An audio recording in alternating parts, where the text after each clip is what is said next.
After a while, there is another story. This time it's well, let's see, it's a story by Angela Carter from the collection The Bloody Chamber. And it's well, it's a story about stories.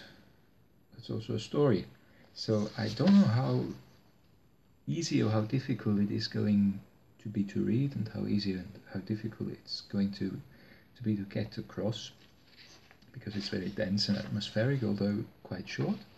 Plays around with fairy tale motifs and all the like, but let's find out exactly that. The name of the story is The Snow Child. Midwinter,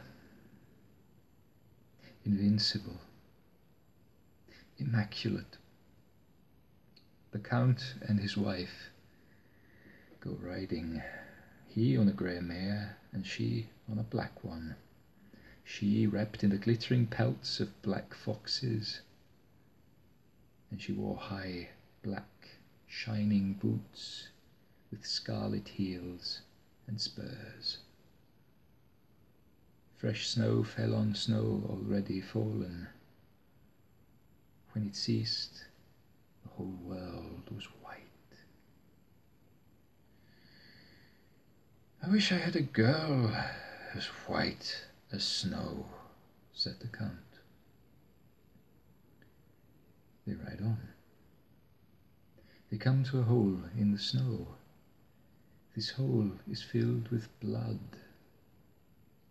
He says, I wish I had a girl as red as blood. So they ride on again. Here's a raven, perched on a bare bough. I wish I had a girl as black as that bird's feather. As soon as he completed her description, there she stood, beside the road, white skin, red mouth, black hair, and stark naked.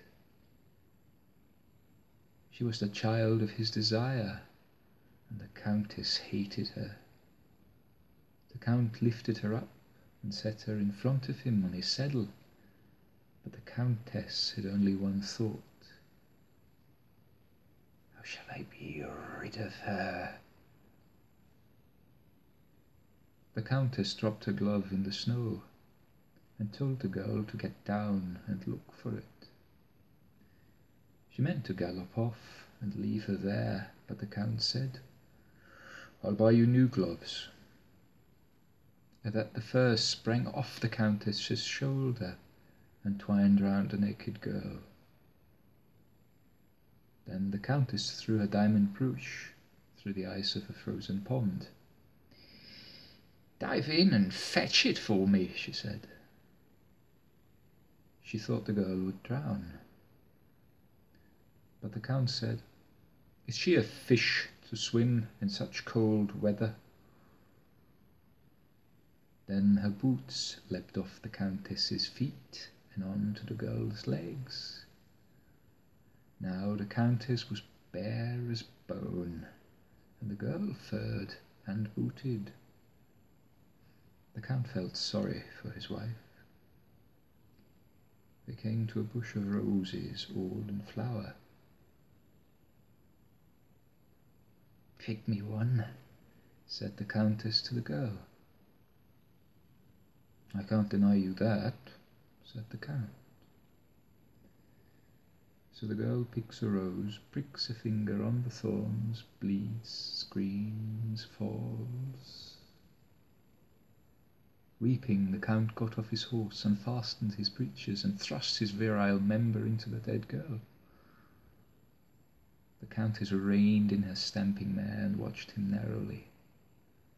He was soon finished. Then the girl began to melt. Soon there was nothing left of her but a feather a bird might have dropped. Bloodstain, like the trace of a fox's kill on the snow. And the rose she had pulled off the bush. Now the Countess had all her clothes on again. With a long hand she stroked the furs.